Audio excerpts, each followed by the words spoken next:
So thanks again. I would like to thank organizer for giving this opportunity to me to be in this program for free boundary. So my talk will be for some system of free boundary. They are somehow related to each other. Hopefully I will try to link between them and different aspects from existence, uniqueness, and also some numerals. So here is the outline of the talk. So first, I'd like to mention that a part of the work is the joint work with Martin Burger that was in Münster and now moved to FAU.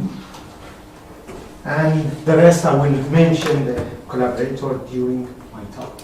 So first I will describe the model that recently we were working on it. And there are some related systems. My aim was to do numeric, so I end up with this problem. Okay, do I have uniqueness and existence for such a system? And then I go to study asymptotic behavior of the system, and then at the end we see some pictures and the rest.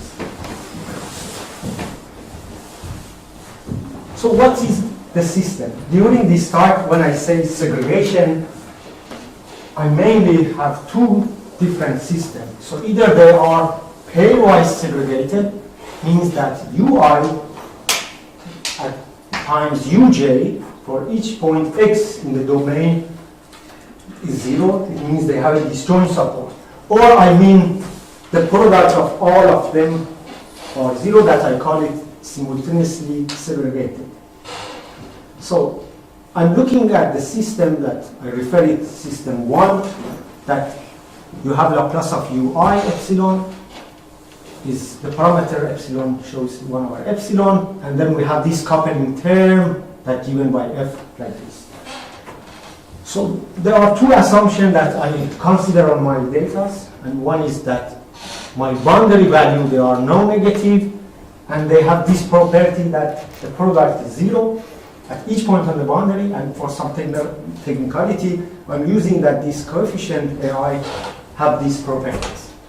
So I would like to mention, as we will see, that yes, here I mean n bigger, the number of components here, I want to m is bigger than 2, because we will see that if m is 2, we will, with choice of AI, we will get a system that is well known. The name is Bozorgnia. We know everything about this system.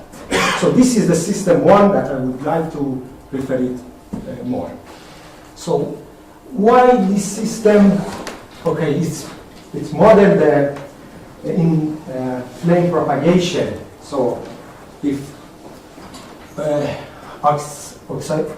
oxidizer and reactant mix on the plane, that the flame propagate there, and if you have the constant parameters denoted by dA that shows the high interacting between these two chemical material, and it's supposed to be big, then by some law they follow this system. Okay, it's for 2, and here we assume that dA is large. So this system was System 1 was studied by Scafarelli and co-author in 2017, and this is our recent result that we put it in archive.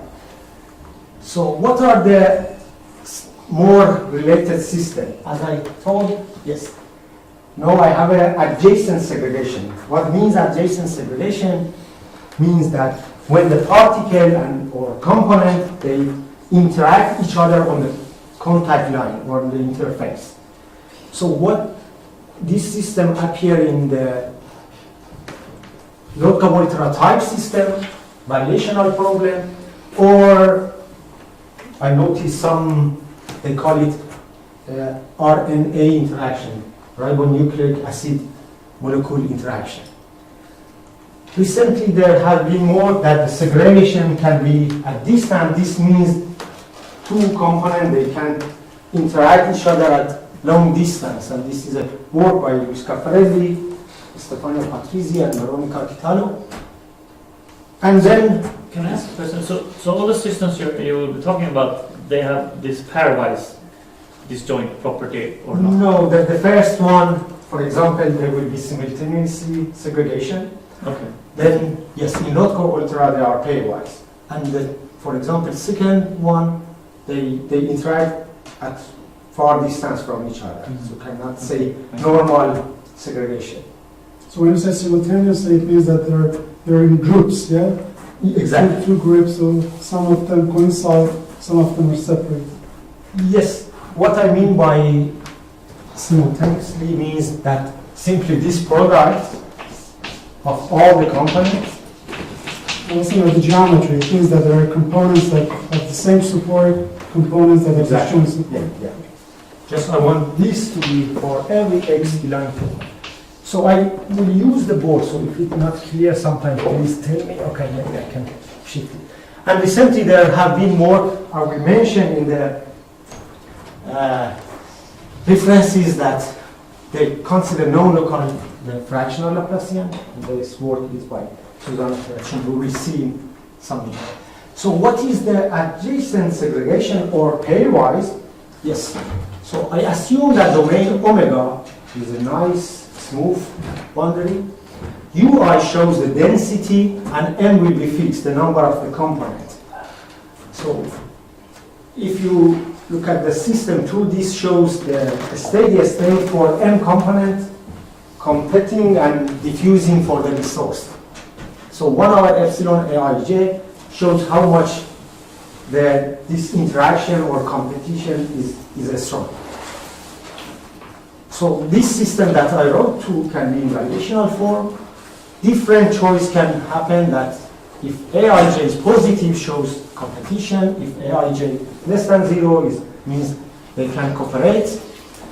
And then for the difference, Susanna Terracini, Conti, and Guerzini, they wrote a series of the papers and they discovered many nice properties of this problem, like asymptotic behavior when epsilon goes to 0, regularity of solution, and free body. So what is the aim in 2? That is, for this case, you like to send epsilon to 0 and you are looking for your solution. Okay? And of course, there is a work by Luis Caffarelli and Fan Huan Ling for the same system. They consider the regularity of free body. Is there any symmetry conditions on aij? Yes, I assume. So normally, as you will see in some slide, I just put it to be identity. Yes. So it shows that we do have symmetry. Yes. So okay, I wrote some references with some ordering that this Lotka-Volterra problem, because it shows some population density, and in biology start mainly for 2 components by Dancer. Then, as I mentioned, there is some related problem that we will see, optimal partition by Terracini and her co-author. Then again, a variational problem because the system 2 is not in variational form. The same problem, there is a nice conjecture by Luis Caffarelli that I will mention that says that if you want to minimize the partition of omega that minimizes the summation of first eigenvalue, the timing of hexagon will be your optimal partition. And then, as I mentioned, there are some fractional work, and Nicola Soave, that is here in the audience, they consider different cases for Fi, for different,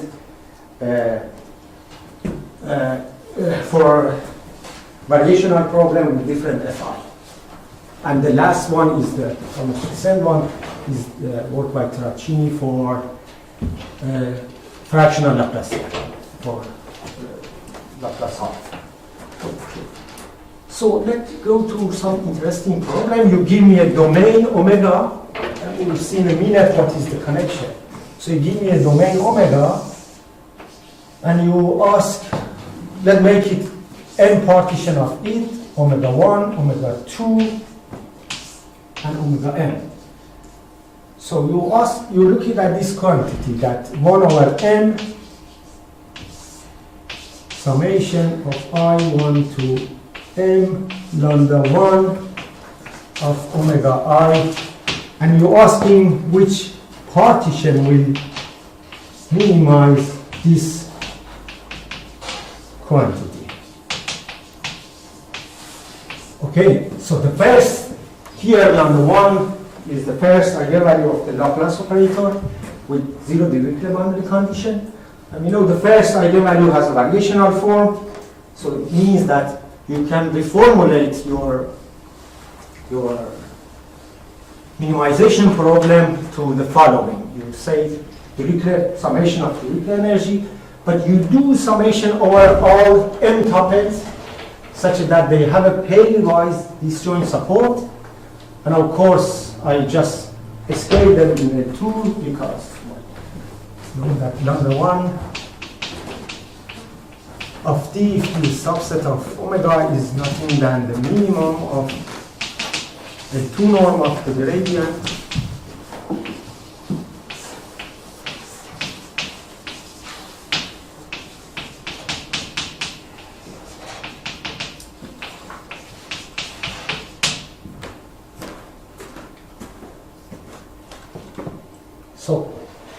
So you rewrite your minimization problem to the following. So let's have a look more on it. And of course, if you can solve this problem, then the second one I mentioned, then your optimal partition will be omega I, the support of each ui. And of course, I'm looking at the first eigenfunction doesn't change the sign, so I'm looking at the positive one.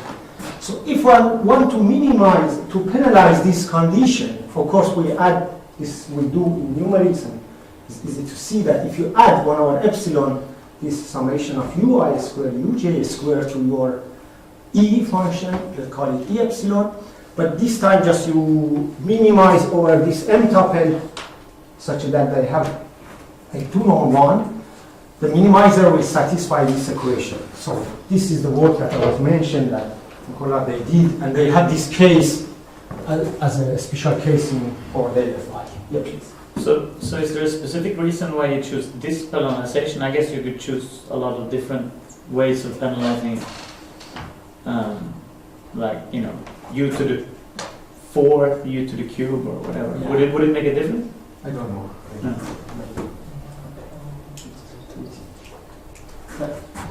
So then we will have this system that is, okay, is a version of system 2, but it has a variational form.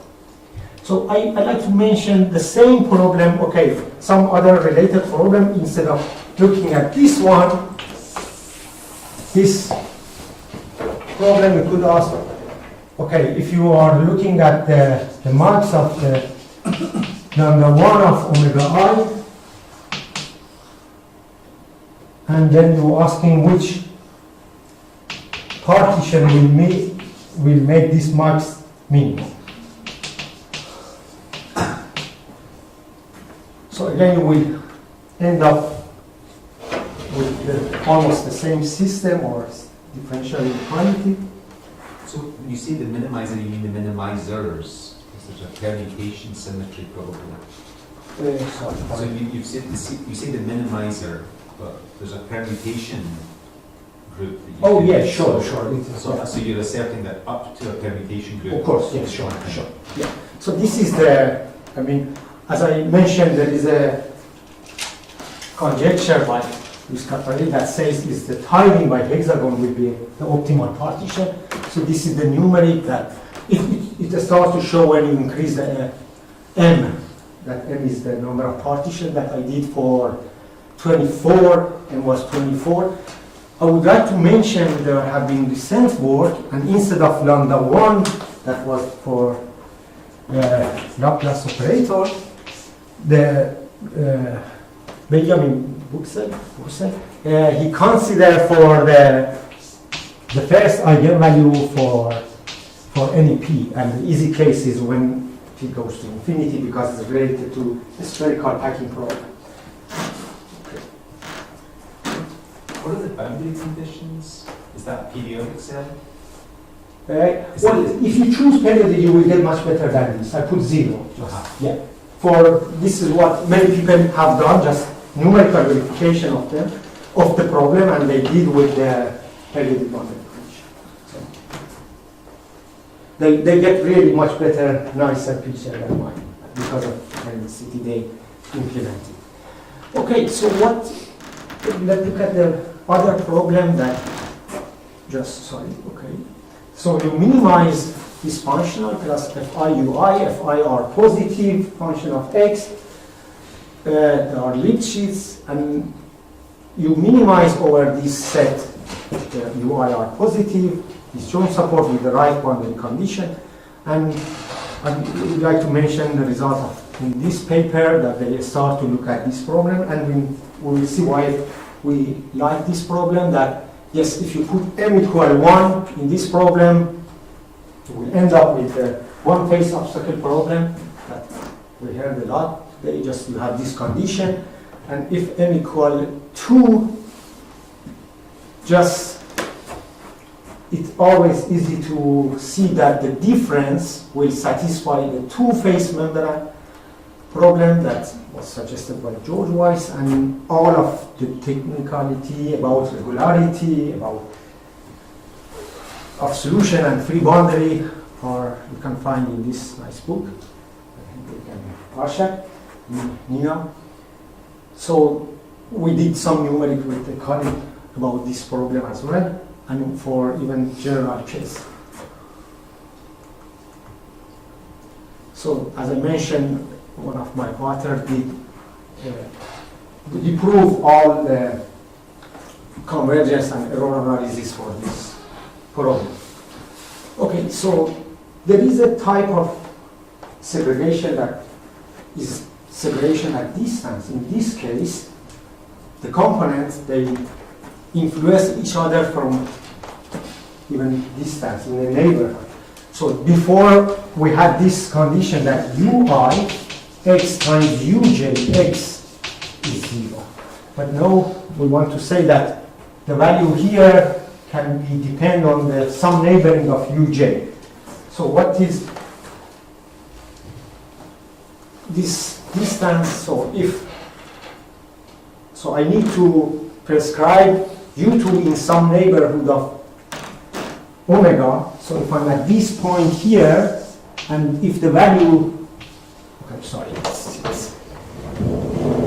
so if I'm close to the boundary, and if the interaction between u1 and u2 depend on the some ball around x, so I do need to prescribe the u1 and u2 in some distance from the boundary. So let's, by this notation, I mean you are far from, with the distance 1 from the boundary, and this is your omega, the interior one. Let's say you have u and v, and u and v are prescribed on this thickness around omega.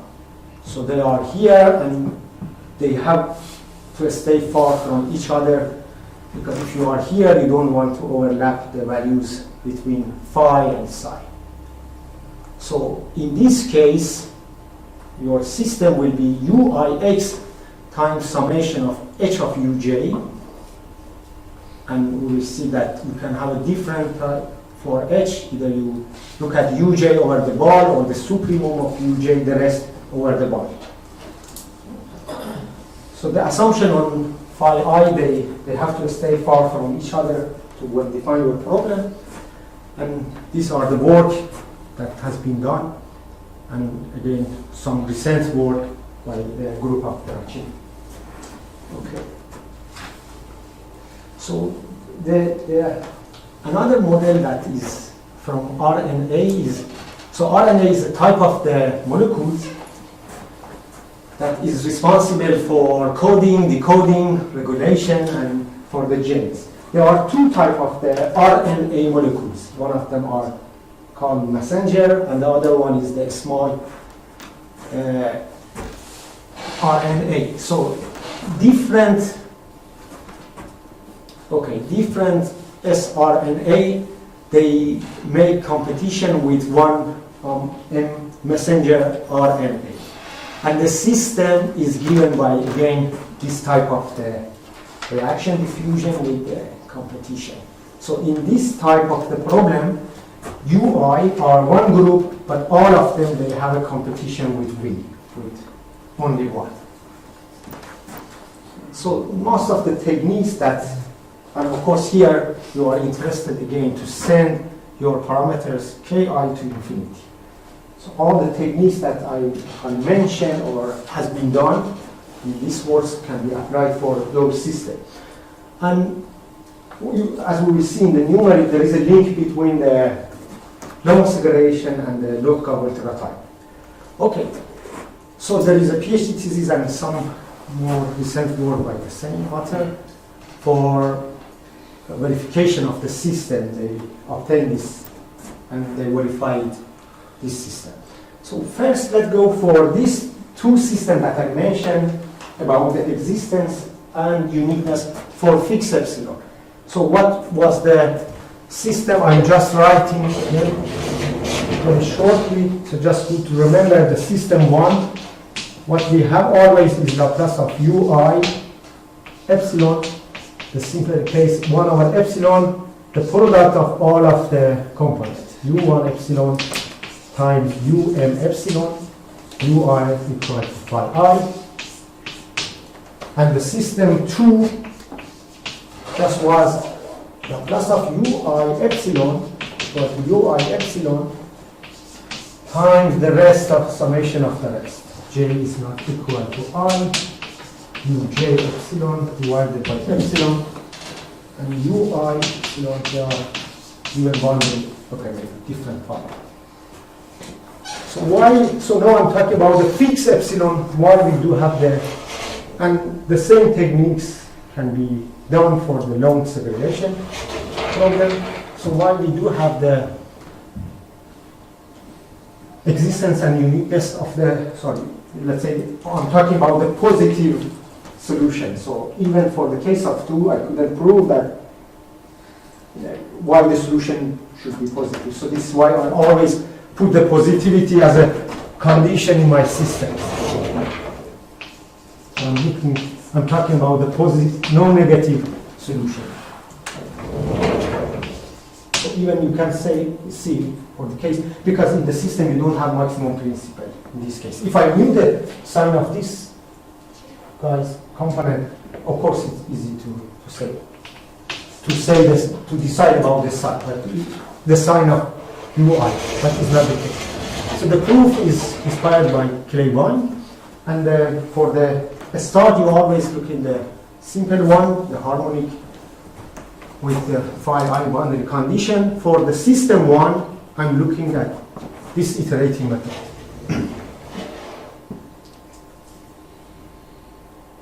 So I can say that compare in ui k plus 1, you have linear, and somehow you decouple it. So the whole thing is when you decouple it, it's very easy. Maybe it's easier when you see for the system 2 that. So for the system 2, yes, when you have at the level k, you just put them on the right hand side in this summation, and this is very easy problem, and we'll see. Please. Can you go back to the previous one? Sure. I don't see the difference between the. So this is, all of them are k here, okay? And this is k plus 1 in ui. But then the next term, whenever at level, for the I component, I used all the previous case. You will see how it helps us for the uniqueness. So when you have this type of decoupling, you will get really nice monotonicity. And what is that? So the first one that they were harmony, they are the biggest, you jump to the smallest and you go between, and you have a hope that you will fill the gap. We will see even in the numeric.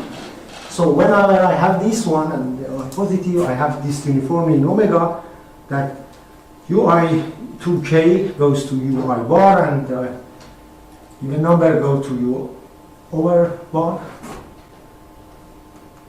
And so it easily we get this inequality. And if you want to see why for the system 1, why I'm getting they are the same, if you write the equation, you start from UN, the last component, we will see that they are really same. So when you know this file, you use and write the equation for n-1 and you go backward.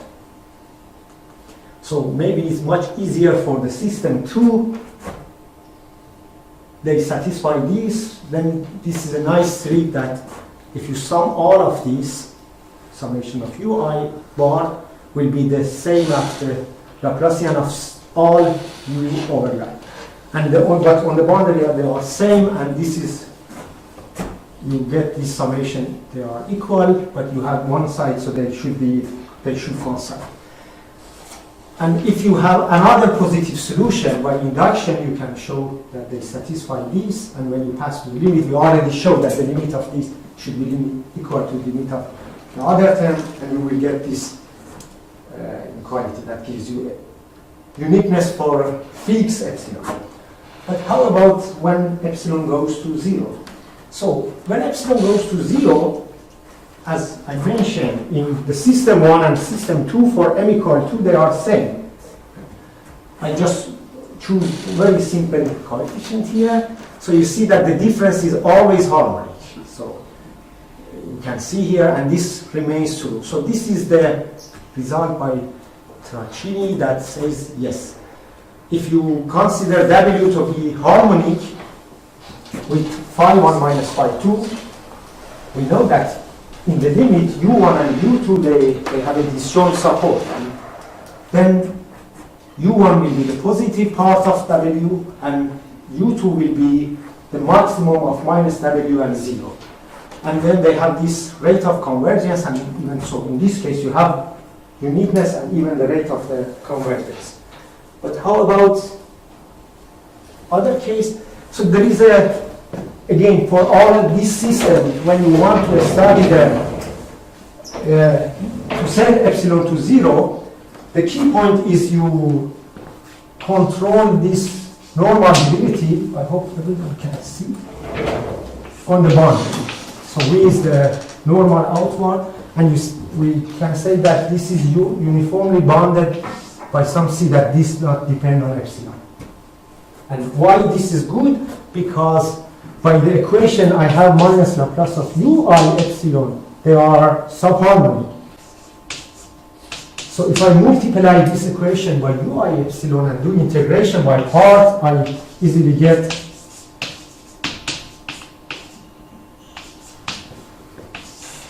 so this is the simple multiplication by this equation by ui epsilon and the derivative. Yes. So this is why, I mean, one way to attack the problem, you prove that this is uniformly bounded independent of epsilon.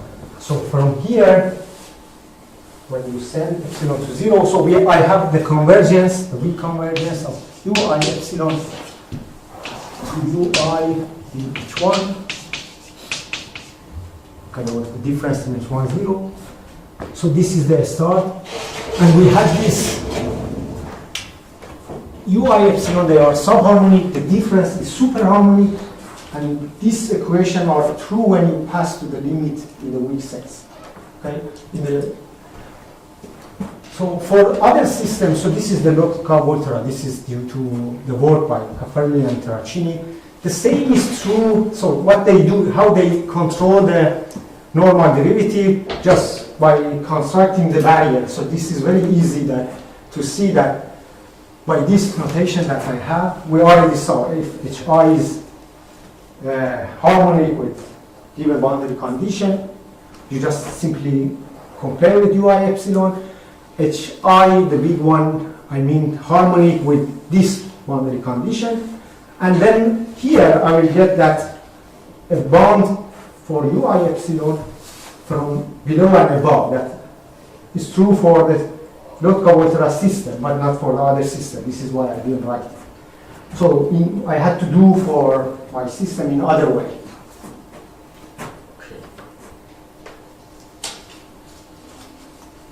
So this suggests that the limiting solution that we see in a while, they belong to this class. So they call this class S for Lotka-Volterra type. So S are M tuple U1, U2, UM, 9 to H1, M. They are subharmonic. There's no epsilon. The difference that was UI minus the rest is superharmonic. And of course with the right boundary condition. And of course in the limit, what they showed that they have a disjoint support. And so I put in the other condition in this class S. So I put in here UI times Uj equals 0 and I not equal to J. And they have this condition that UI is harmonic in its support. So this is the right class here. So it's, what is the second thing with the Laplacian? Is it greater than 0 or? Larger than super solution. Oh, sorry, this is half. Yes, thanks. Oh, okay. The UI minus the rest. So I try to use one word. So UI, I think I used this one half, is UI minus the rest of the thing. Yeah, but otherwise. Yeah, thanks. Yeah, sure. Well, it will be hard then. Okay. So then what they prove that they have a strong convergence, they have a disjoint support, and each component is harmonic in this support. So let's compare with what we get. And this is the free boundary condition that they say is the gradient match. So this is for Lotka-Volterra system. Ruscatarelli and Aram, and as I mentioned, Terracini, they obtained these conditions. For our system, we have the same. We could prove that the product of all UI will be 0. And we could prove that, this is the only difference, and we see the picture, that UI is not harmonic in its support. Okay. And I will talk about the free boundary condition. So I would like to mention, since I wrote the class S here, so this is the right class to look for numeric. So we did discretization of this, and here we're using this one. So these are very simple. The equations are simple. Just do finite difference. Whenever you want to update a point at x, if you assume any uj is positive, when you update the ui at the point x, you assume all other components are 0. So just discretization of this is the right class. And with our, we could prove that this has only one component, and this is why we have uniqueness for this system that I'm going to mention. So I will talk about the free boundary condition for the first system. So about uniqueness, the case n equal 2 we already solved. For the n equal 3, it's surprising that if you consider this energy functional and you minimizing over this set, so the limiting of this problem will minimize this energy functional. But this is true, they prove in this paper in the domain 2D for the n equal 3. Later, Klein and Zhang, they generalize this for any number of the component in any dimension. So they show that the limiting configuration is a harmonic map into this set. And as I mentioned with Aveti, we could prove that this set S has only one n tuple. So another proof for the uniqueness. For the Lotka-Volterra, so for Lotka-Volterra system, many things is known. But still I don't know about the uniqueness when limit epsilon goes to 0 for the long segregation that I showed as system 3, or the first one when you have the product of all of them when epsilon goes to 0. Okay, so these are the free boundary conditions for our system. I will show you in the picture. So to be clear, when you have n equal 3, let's have better picture. So I'm considering omega I to be the subset of omega such that all the product of the rest are not 0. And then in the free boundary are the boundary of these sets. So it's different with what we have seen. And this says that in this part, in gamma I, on gamma I, the other two components will match the gradient, and it will be jump on the gradient for uk if we are on omega k. So let's see the picture. So this is just the profile of one U1, and I hope it's clear that U in its support, this is not a harmonic. We see here is a line that they bring to each other. So as I mentioned, this omega 1 is where the two others are positive, the same definition for omega 2, and here U1 is positive, U1 is positive, and what we have the condition for here, we say that the gradient of U3 when you are here match with the gradient of U2 when you are approaching gamma 1 from this side. And it will be a jump in the gradient of U1. So this is the free boundary condition for this system. So, and before showing more,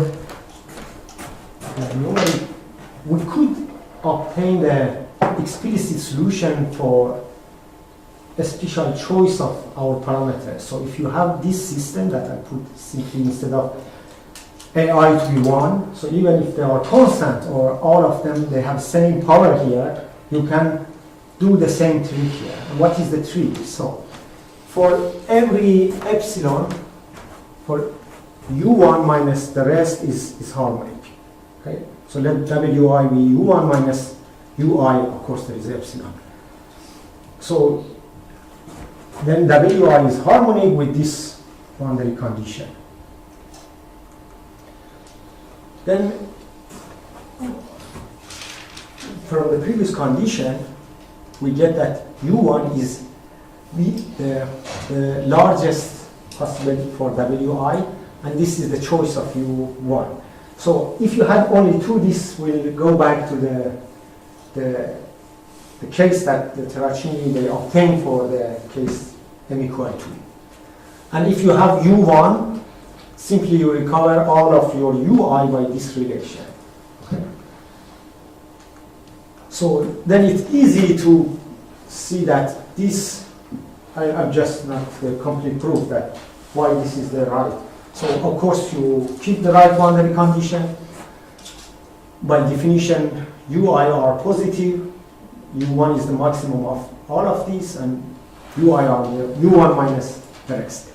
So to see why this condition holds, let X be fixed and J be the indices that Uj and the point X is the largest among Wi. So then what we have, let's calculate Uj at this point X, that is U1 minus Wj. And this is 0. Okay? Yeah. So is this for a limiting problem, or where is epsilon here? Oh, this is for the limiting, yes. Okay. Thanks. So then we could prove the rate of convergence that is, we obtain this one, we compare what Terracini obtained, and it's very simple calculation. And now I go to some more numerics. Is the rate optimal? I don't know. Yeah, that's a good question. Yeah. But then why do you have 1 per n plus 1 power? I mean, This is in L, M was the number of the component, what we get, but if you compare with the case that was M equal 2, I think at the beginning I wrote,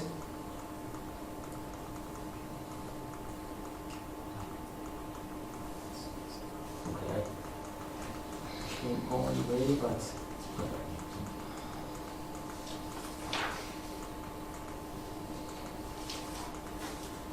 so the first question that we use some Young inequality, so that may not give that. So I was mentioning to this one. So they have this power epsilon 1 over 6 in H1. So still when we have 2, we have a different estimate. So we have that. So as I choose the ball, and the good thing I checked with 2 methods. One was the iterative, I choose epsilon to be 10 power minus 8, small, and the other method that was I mentioned for the case that the coefficients are constant. So for the choosing the ball, the number of component 3, and with this boundary value that they satisfy this condition, this will be the U1, and this will be the summation of U1 plus U2 plus U3. So you see here along this interface, the other component has a jump in its gradient. So this is the condition that we have we proved. So just to compare, this is the Lotka-Volterra with this boundary, just put 1 minus x squared, 0 elsewhere, the same for the rest of the boundary that I choose. Here the same, and here you get different, of course, picture with the same boundary for these two problems. So the iterative method that I was mentioning, I know I'm applying it for long segregation, and so that jumping between the smallest and the biggest, and you will see that they will stay on the limit, so with the distance 1 from each other. This is the long range segregation problem. And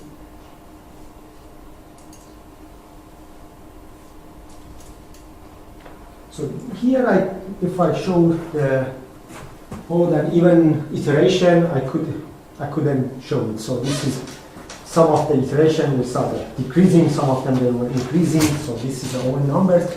And I don't know how much you can see they will stay far from each other with the distance 1. I don't know how the resolution is good.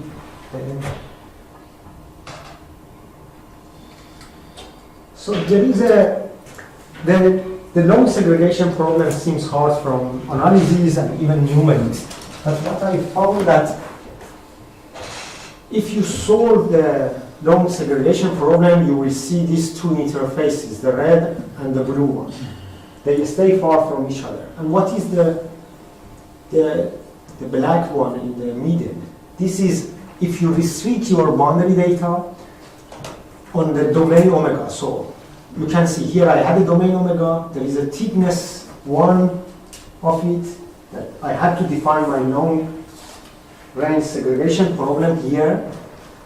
So if you restrict those boundary data on this interior domain omega, you will get this black curve. So, well, in this case, I mean, I asked Professor Kafari and he thought, no, it cannot be true, but still I tested, so sometimes it's good if the numeric gives some intuition that, well, this problem, long segregation, is really hard one, but if the interface is so what this suggests, it says that there is a parameter like t, if you are in the black one, that is the interface from the Lotka-Volterra, the simple one, because I have 2 components. So this is the boundary value of one, this is the boundary value of the other one. So always we can solve the Lotka-Volterra when you have 2 components, because there is a nice way to do it And you can obtain W, that was the harmony. So when m equal 2, we just need to solve the Laplace of W to be 0. W is phi 1 minus phi 2. And if you look at the zero level set of this, will give you the interfaces for that case. And this is what you get the black one. So this suggests that there is a parameter like t. If you move in the normal direction of the black, you will get the other curve. And then the same for this one. So, but this is just a numeric. I couldn't prove it, and that's what I want to say.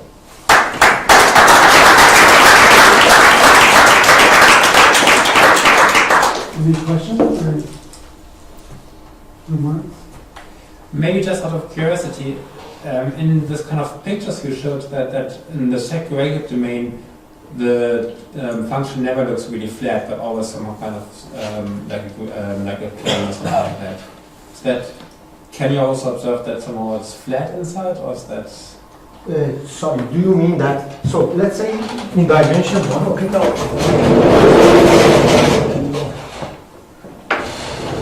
So let's say you are in dimension 1 and you have 2 components. I hope I understood your question right. M equal 2.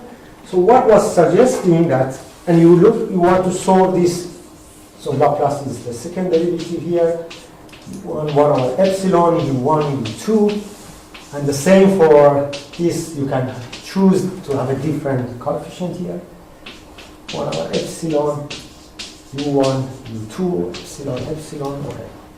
And let's say u1 at the point minus 1, this is to be 1, u2 at the point plus 1 to be, I don't know, 4. So you have this one.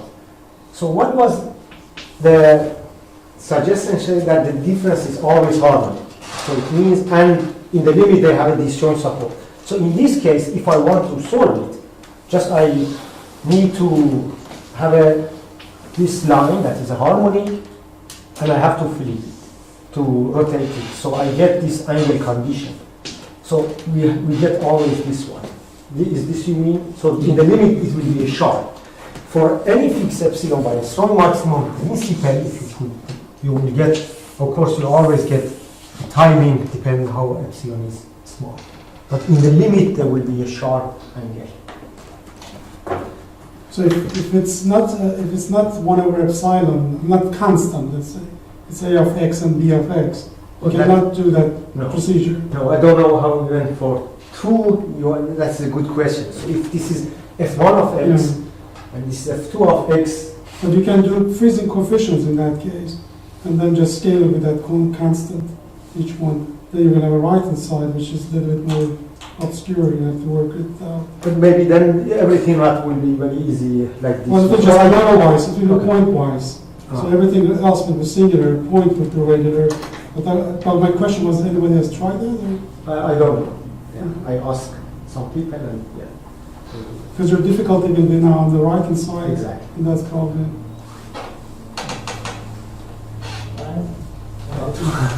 So I was curious about the rate of convergence. So they have epsilon equal to 1 over 6. Yes. So yeah. So that is worse than yours, or is that not implied yours? Oh, I don't remember what you had. So are they comparable or just completely different? Or they have in H1, we have in L and yeah, but from Poincaré, I guess you get in L2 at least from H1, and then you can compare. But did you try? Did you look on your numerics? Do you have? I mean, did you check the rate of convergence that you have? No, not my numerics. No. Okay. Okay, then let's thank the speaker.